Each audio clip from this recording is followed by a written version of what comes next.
The light hit me before I even understood why I had stopped walking. Sparks poured off the north wall like a bright waterfall, bouncing off steel and dying on the floor in tiny points of light.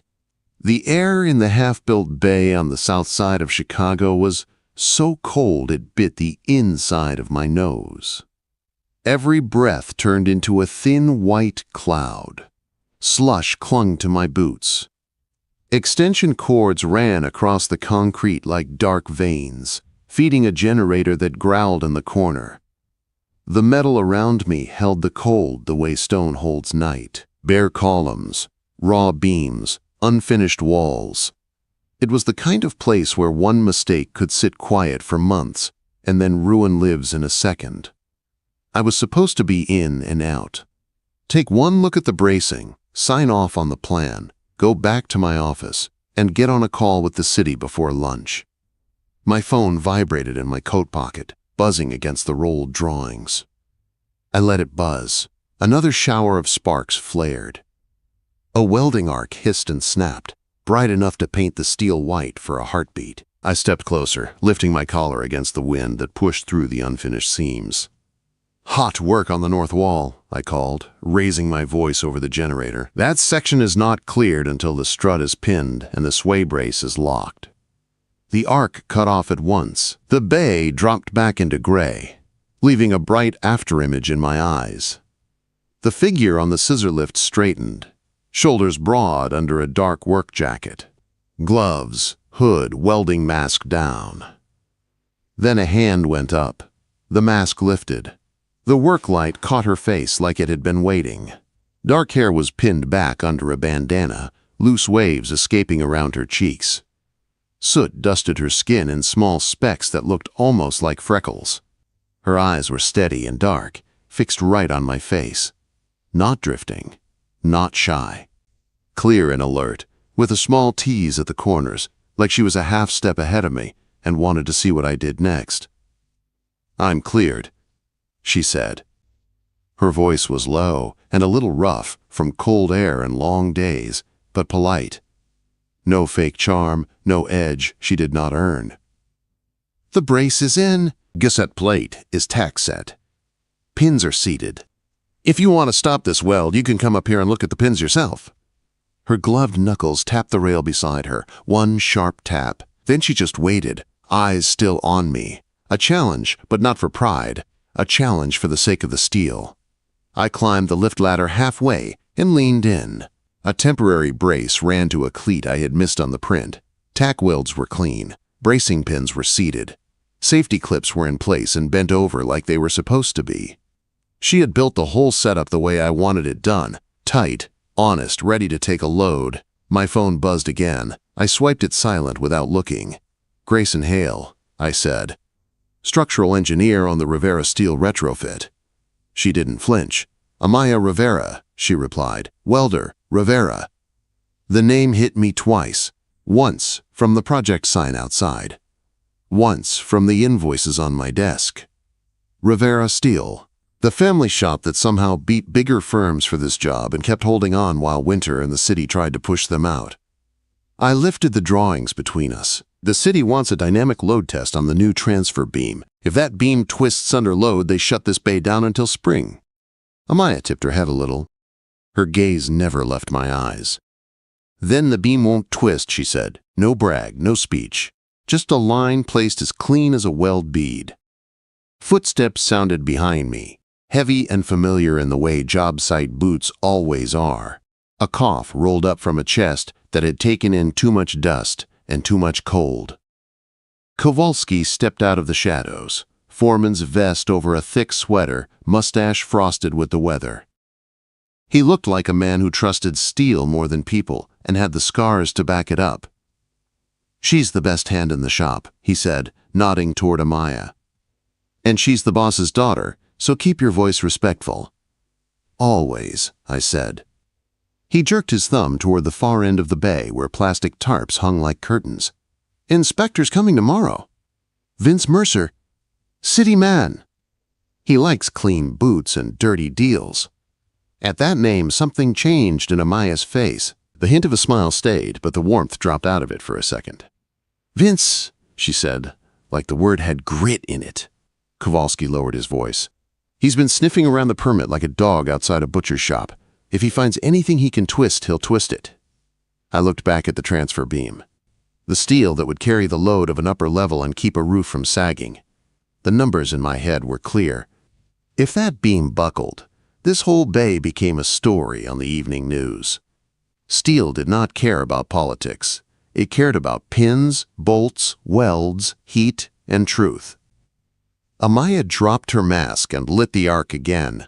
Sparks bloomed bright and wild, filling the air with the sharp, clean smell of hot metal and ozone.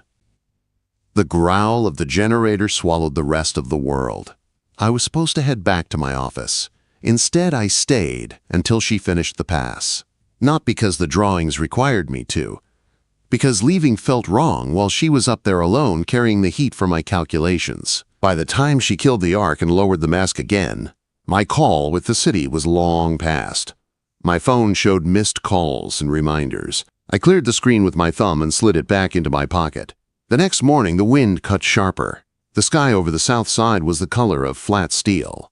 Snow had turned to gray slush, and the whole bay felt even colder. Vince Mercer walked in like he was visiting a showroom, not a live job. Long coat that did not belong near mud. Shoes polished so bright they looked fake against the dirty floor. Hard hat sitting on his head like you wore it for the photo, not the work. Clipboard tucked under one arm, city badge clipped where everyone could see it. He chewed gum slow and loud. "Morning," he said, sweeping his eyes over the bay without letting them land on any one face for long. "Which one of you is in charge?" "Foreman," Kowalski said, stepping up. "Rivera Steel." Vince's gaze passed over him, touched on me for half a second, then moved to Amaya standing by a rack of filler rods. Her gloves were tucked into her belt. Her bandana was tied tight. Her posture was straight. Vince's gum popped. "Cute," he said, nodding once toward the welding setup like it was a toy. "City's got a list of requirements for dynamic load tests. I'm here to make sure this operation is ready." I stepped forward and held out my hand. "Grayson Hale, engineer of record." He looked at my hand. He did not take it. "Engineer," he said. "Great. You understand liability." He flipped his clipboard open with 2 fingers like the paper might stain him. "My notes say there was a delay on inspection documentation. There's also a concern about bracing on the north wall. If something shifts under load, that's an automatic stop." Not my choice. Policy. "We'll pass inspection the right way," I said. "Every brace is logged. Every pin is tagged. Every bolt is torqued and marked. The documentation is ready." Vince leaned closer to me, voice dropping like we were sharing a joke. I could smell his gum. "Documentation can disappear," he said. "Schedules can slip. Winter gets expensive." Quote. Amaya moved closer, just enough that I could feel her in my side view. She did not hide behind me. She did not try to cut me off. She simply stepped into the geometry of the moment and changed it. "Inspector Mercer," she said. Her tone was even. "If you're here to inspect steel, inspect steel. If you're here for anything else, you're in the wrong building." His smile froze for a second, then flattened. "Watch your tone," he told her. I shifted half a step, quiet, placing myself between him and the work area. Not dramatic, just a wall. "Let's walk the bracing line," I said. "You'll see the pins and the torque marks. Then you can sign your report." He stared at me long enough to make a point, then turned, shoes leaving clean prints on dirty concrete. "Fine," he said, "but I'm thorough." 3 days to the load test, 1 inspector who liked shortcuts, 1 beam that could not fail, 1 welder I trusted more than the man with the badge. And for the first time in a long time, my schedule did not feel like the most important thing in the room. The dynamic load test went on the calendar for Friday. 3 days, 1 beam, 1 shot to keep this bay open through winter. The next 2 days, Amaya and I moved through the steel like we had worked together for years. We did not talk a lot. We did not have to. I checked calculations, adjusted temporary supports, and traced the load path with chalk on the beam. She measured, cut, ground, and welded. She treated every joint like it mattered, because it did. On Wednesday night, the bay emptied. The generator died down. The last crew truck pulled away. The city lights outside turned the snow at the curb into a flat gray line. Kowalski locked the tool cage and waved once on his way out. "You two don't stay all night," he said. "This place will be here in the morning." He left anyway. The heavy door closed. The sound bounced around the empty steel. Amaya stayed. So did I. My phone showed a meeting reminder at 8 o'clock and a call at 9 o'clock. There was also a text from my sister asking if I was still coming to dinner. She had made a reservation and sent me the time 3 times. I opened the messages and canceled in 3 lines. No story, just new times. Work first. Amaya was tightening a clamp when the light from my phone hit the steel. She glanced over. "Schedule trouble?" she asked. "Steel trouble," I said. That pulled a small smile from her. Quick, private, gone almost as fast as it came. She went back to the clamp. I went back to the beam. I ran my gloved hand along its web, feeling the cold and the small imperfections under the paint. "If anything is going to fail," I said, mostly to myself, "it will fail under dynamic load." She straightened and wiped her hands on her jacket. "Then we catch it before it catches us." There was something about the way she said us. Not you, us. We fell into a rhythm that felt too natural for 2 people who had just met. I held plates while she tacked them. She gave my hand a short tap when my grip needed to shift a ½ inch. When I checked the angle on a brace, she read my face and made a small adjustment before I spoke. During a short break, she sat on an overturned bucket next to a small heater that hummed and pushed weak, warm air into the cold bay. The heater was losing, but it was trying. She flipped open a small metal lunch tin on her lap. "I brought something," she said. I expected a thermos of coffee. Instead, she unwrapped a square of dense bread from wax paper. The top was sprinkled with sugar crystals that caught the light. Warm cinnamon hit the air right away. "Pan dulce," she said. "My aunt's recipe. It is better warm. Winter does not care about ovens." She held it out like it was nothing, like she did this every day. "Thank you," I said, her chin lifted just a little. "Eat." Engineers forget that part. I took a bite. It was sweet and heavy in a good way, real food after too many vending machines. The taste cut through the metallic air and settled my stomach. As I chewed, she leaned closer to adjust a clamp on the beam near my shoulder. Her hand brushed my collar and she paused. "You picked up grit," she said. She used the back of her knuckles to wipe a streak of dust from my coat collar. Small motion.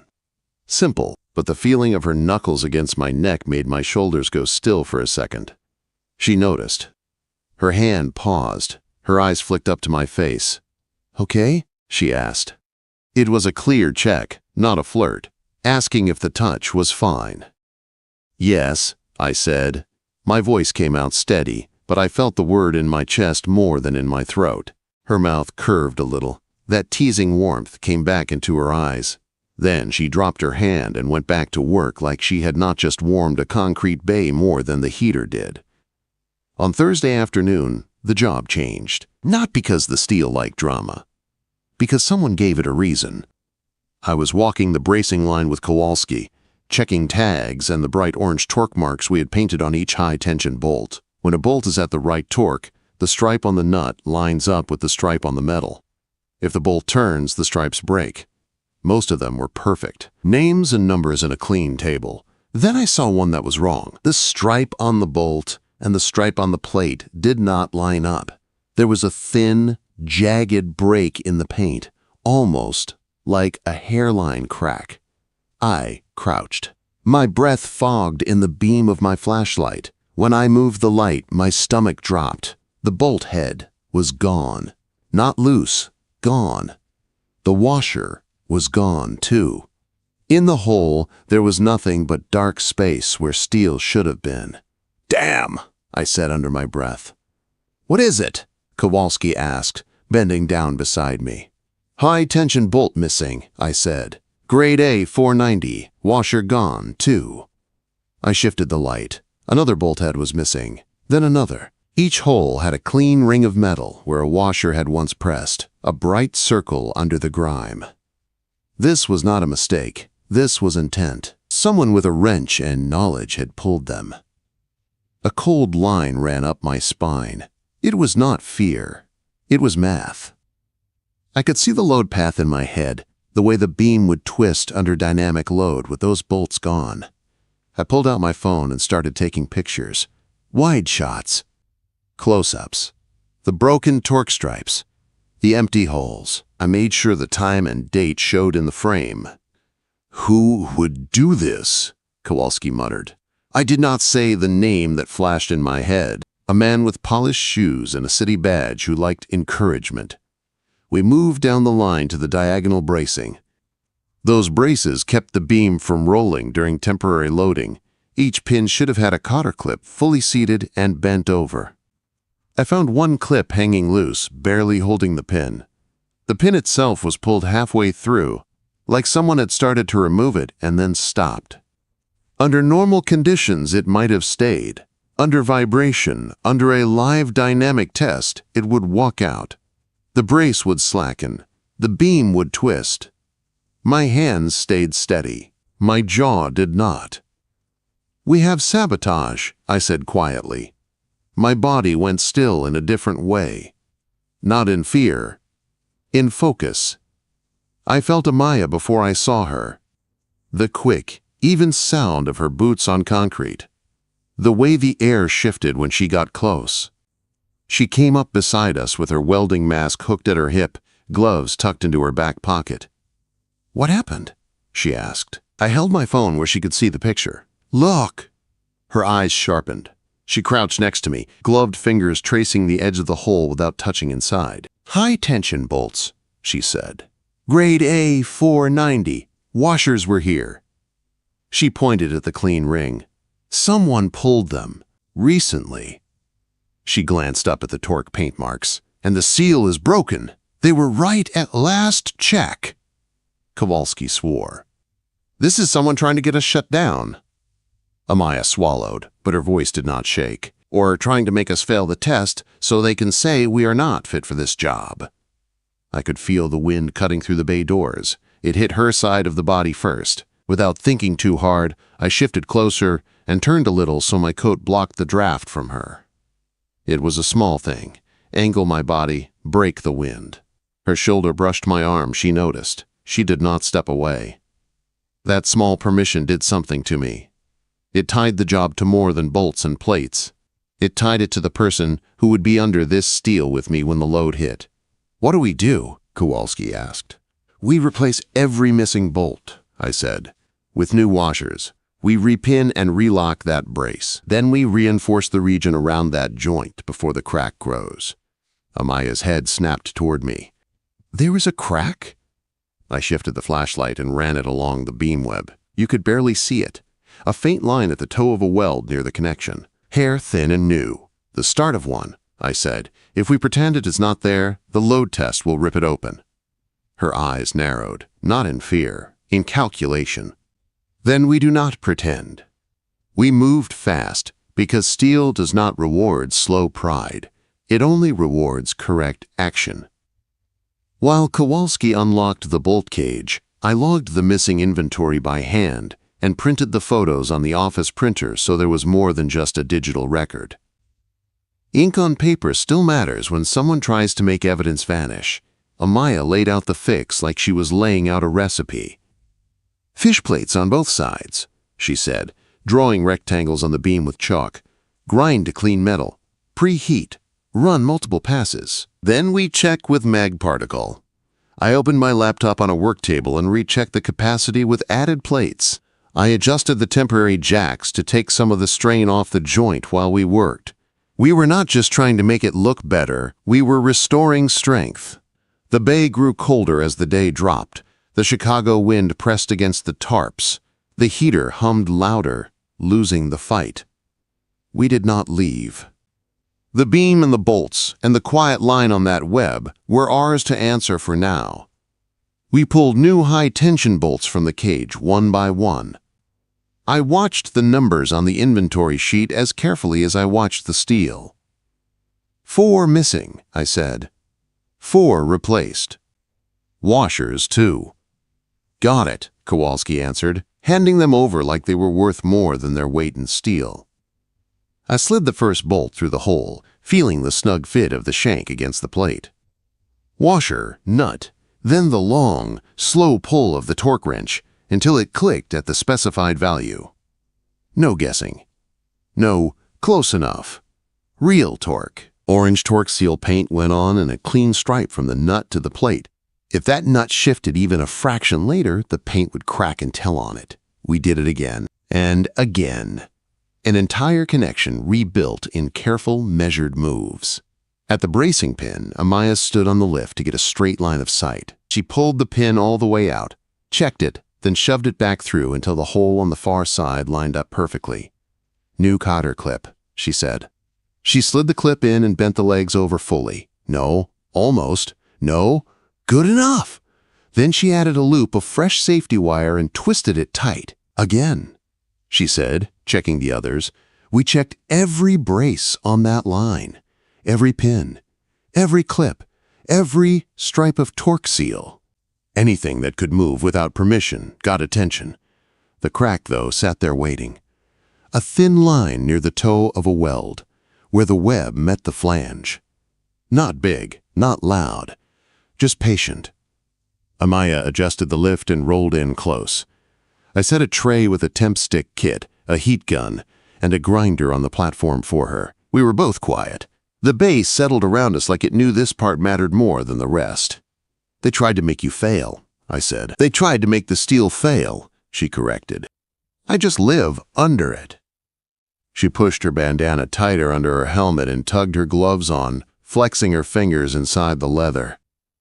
I stayed on the ground beside the lift, one hand on the rail, flashlight beam cutting across the joint as she started grinding. Old paint and scale flew in small sparks as she took the crack down to clean, bright metal. She moved slow and even, careful not to chase the crack too far but not leaving any of it hidden. When she finished, the line was gone, replaced by a smooth, shining V ready to be filled. Preheat, she said. I held the heat gun, aiming it at the steel while she checked temperature with a temp stick. At 250 degrees Fahrenheit, the stick smeared, and she gave a small nod. Hold it, she said, holding. I answered. Then she struck the arc. Light exploded in the bay. The sound of the weld filled the air, a sharp hiss and crackle that swallowed the outside world. Ozone burned the back of my nose. The Chicago cold fought with the heat rising off the steel, making a strange fog near the joint.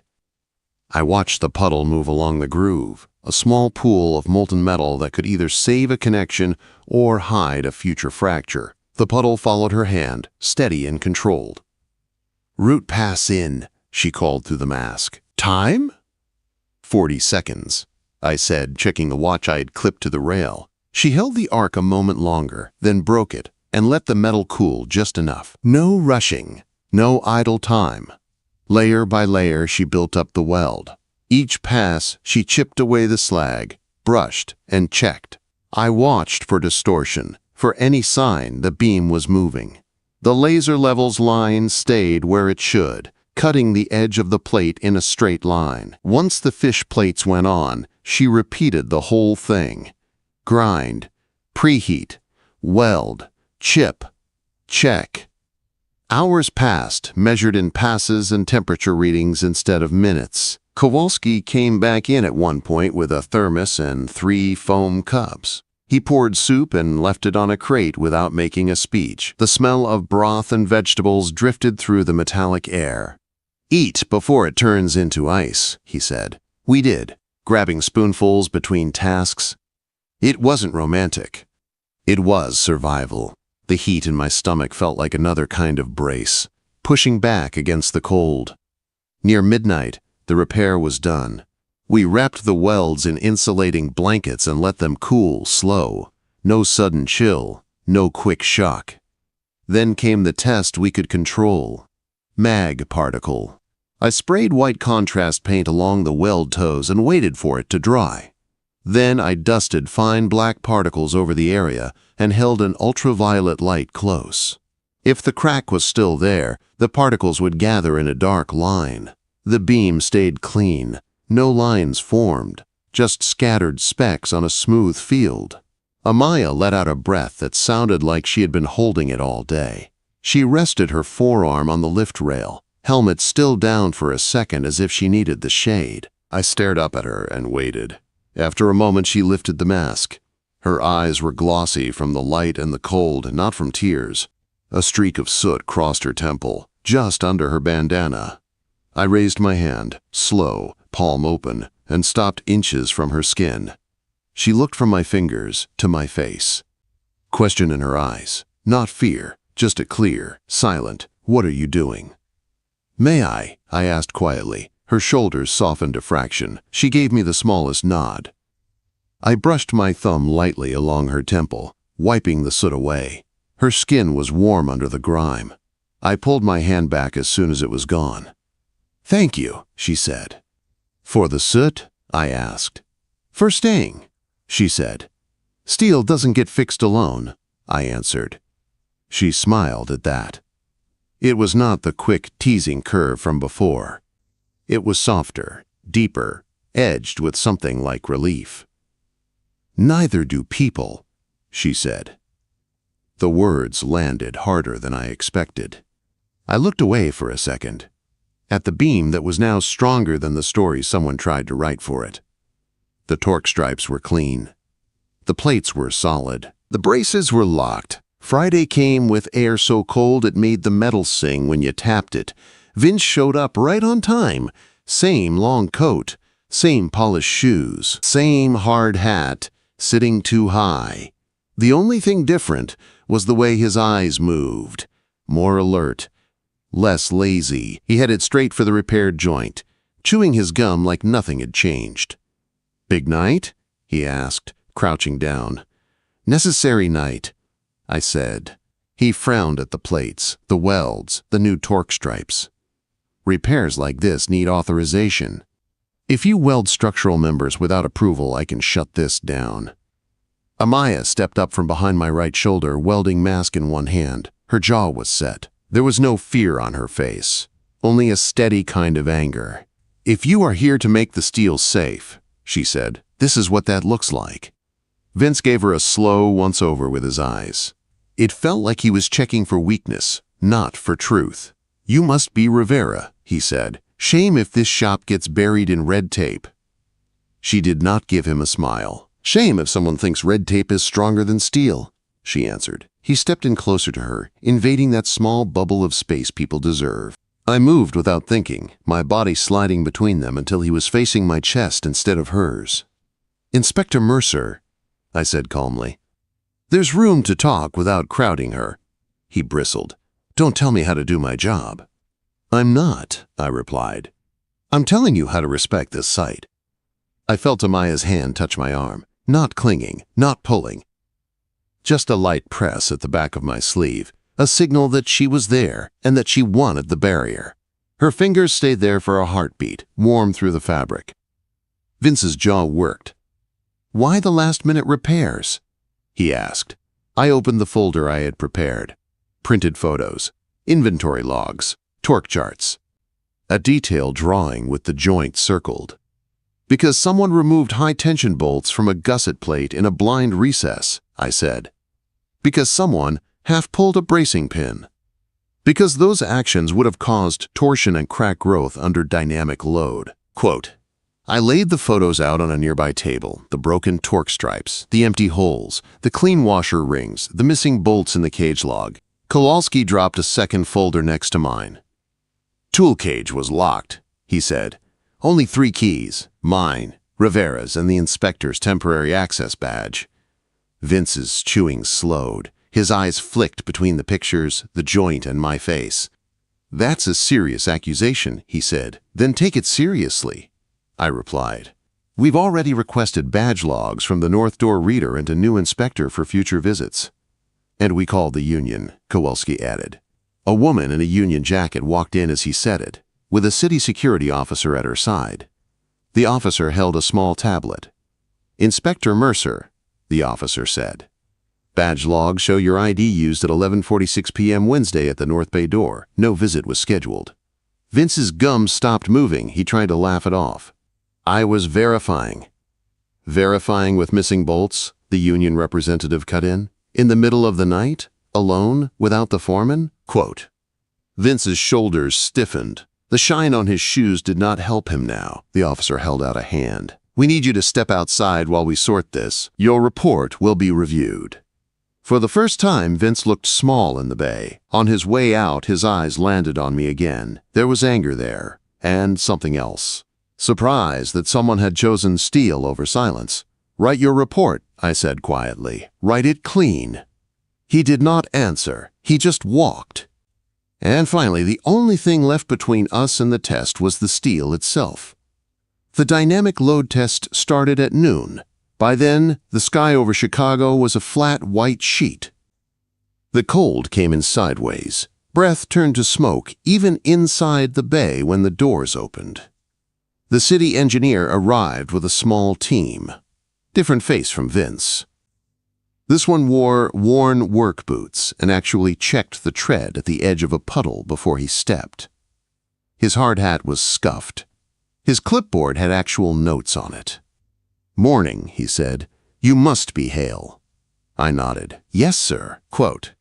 He glanced at the repaired joint, at the plates, at the torque stripes. His eyes sharpened in a way I respected. He was not looking for excuses. He was looking for truth. Rivera? He asked. Amaya stepped forward, welding jacket on, gloves tucked into her belt, mask hanging at her side. Yes, she said. He gave her a short nod. Nice work on those beads, he said. I have seen worse on brand new bridges. That small, honest praise put a tiny spark in her eyes again. We moved to the test setup. Concrete blocks were stacked on the floor near the beam. Sensors were fixed along the web and flanges. A hydraulic jack sat ready to push the load up into the steel, while a readout screen waited to show us numbers that could make or break months of work. Everyone quieted. Kowalski stood with his hands on his hips, jaws set. The union representative leaned against a column, arms crossed. The city security officer stayed near the back, tablet in hand, watchful. Amaya took a place beside the beam, one hand resting on a column. I stood at the monitor with the city engineer. Ready? He asked. Ready, I said. The jack began to press. Slowly, the load transfer climbed. Numbers on the screen ticked upward. The beam took the weight and flexed, just a little. Steel always moves. It is supposed to. My eyes moved between the readout and the beam itself. The repaired joint sat in my peripheral vision, solid and quiet. The torque stripes did not crack. The plates did not shift. The brace did not twitch. At a set point, the engineer called out, "Hold!" The jack stopped. The beam hummed a little under the stress. A low tone you feel more than hear. Deflection. Within the expected curve. No sudden drops. No spikes. He watched the monitor for a full, slow count, then nodded. Continue.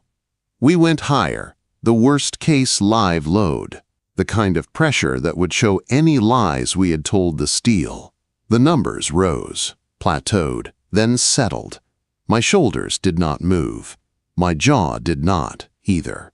I kept my face flat and professional because that was my job. Inside my chest, something tight loosened. The engineer leaned close to the screen, then stepped back and looked up at the beam. It is good, he said. No excessive deflection. No audible slip. Instrumentation is clean. He glanced at me. Nice catch on the crack. Nice weld on the plates, I said, and tilted my head toward Amaya. He followed my gaze and nodded.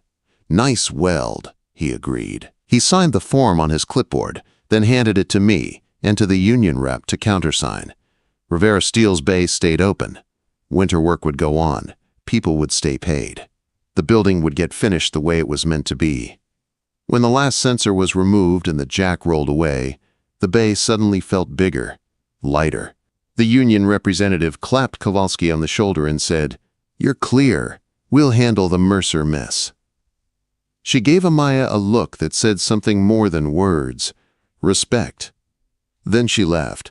The city engineer shook my hand with a grip that meant it. "You write good reports," he said. "Better than most." I gave a small smile. Steel does not read reports. It only knows if we did it right. He liked that. He left with his crew. One by one, the others drifted out. The security officer, the helpers. The sound of their steps faded. In the end, it was just the three of us again. Me, Amaya, Kowalski. The foreman watched us for a moment, then shook his head like a man who had seen more than enough for 1 week. "I am going to check the guys on the south side," he said. "Try not to bring the city down on my head again today, yeah?" "No promises," Amaya said. He snorted, muttered something that sounded like kids, and walked off. Silence came in behind him, but it was not the same silence as the first day. The steel did not feel like a threat now. It felt like a roof we had earned. Amaya stood near the scissor lift where I had first seen her, the welding mask lifted, the strap in her hand. Her face was tired in the way that comes after real work. Soot lined the edges of her hair. A faint line from the mask sat on her forehead. I walked over, slow, giving her time to move if she wanted space. She did not move. "I did not expect an angel behind the sparks," I said again, softer this time. Her mouth curved. "We have been over this," she said. "Angels do not grind steel." Quote, "No," I said, "they keep roofs from falling and call you out when you want to leave early." That made her laugh. The sound was small and warm, and it moved through me in a way the space heater never could. She stepped closer. A single step, but enough that I felt the heat of her under the jacket. "Why did you really stay this week?" she asked. "You could have stamped the drawings, sent an email, and gone back downtown." I thought about answering with something smooth, something professional. I did not. "Because somebody tried to make the steel fail on purpose," I said, "and you were standing under it." Her eyes softened and sharpened at the same time. "You do this for every project?" she asked. "No," I said honestly. "Just the ones where someone fights as hard as the building does." Her hand came up. Not fast. Not shy. She hooked 2 fingers into the front of my coat and tugged, just enough to close the last inch between us. "You still taste like cinnamon," she said. "You still smell like ozone," I answered. "Romantic," she said dryly. "It is, to me," I said. She rose onto her toes and kissed me. There was no rush in it this time. No storm outside. No inspector looming. Just slow pressure, the kind that carries more heat than a welding arc. My hands settled at her waist. Not gripping, not pulling, just holding her there, solid and safe. I waited for the tiny check I knew she would give. It came in the way she leaned in harder, in the way her hands left my coat and slid up to rest on my shoulders, fingers curling into the fabric. That was a yes. I kissed her back deeper, letting the week's tightness finally bleed out. We stood there between half-built walls and stacks of steel while winter pressed at the doors and could not get in. When we broke apart, she stayed close, forehead resting against my chest. I could feel her breathing slow down, matching mine. "Grayson," she said. "Yeah." "You know this does not get easier from here, right?" she asked. "My dad still has invoices to fight. The city still has people like Vince. Work still fails us some days." "I know," I said. "You still want to be here?" she asked. I looked up at the beam, at the plates, we added, at the bright orange torque stripes we both had painted. "The way I see it," I said, "we already put our names on the steel." Her hand tightened on my jacket. When she looked up at me, there was nothing halfway in her eyes. "Then stay," she said simply. I nodded once. "Okay." She smiled, small and fierce. "Okay." Weeks later, the bay was no longer just a job site. It was a place I knew by sound and smell. The hiss of a grinder, the crackle of an arc, the knock of boots on steel stairs. Rivera Steel kept the contract. Vince disappeared into a quiet investigation. The union kept their promise. The city engineer checked in sometimes, usually with coffee and a non-official walkthrough. Work went on. So did we. Some nights, after the crew left and the generators wound down, I would find Amaya sitting on the beam we had reinforced, legs dangling, helmet off, watching the city lights through the open bay door. I would climb up beside her, sit close enough that our shoulders brushed, and she would lean into that contact like it was a brace she had chosen. We talked about load paths and family.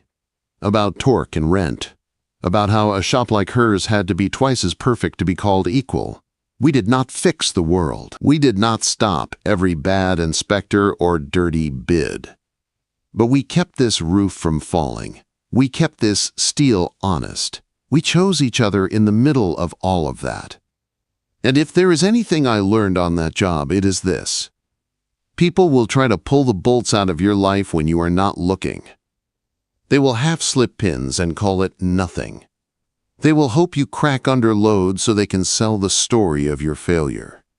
So you check your bolts. You mark your stripes. You find the ones who tighten things with you instead of loosening them in the dark. You look for the person who stands between you and the cold because they want to, not because they are playing a part. The rest is noise. If you enjoyed this story, please like and subscribe so we can share more stories like this. Thanks for listening.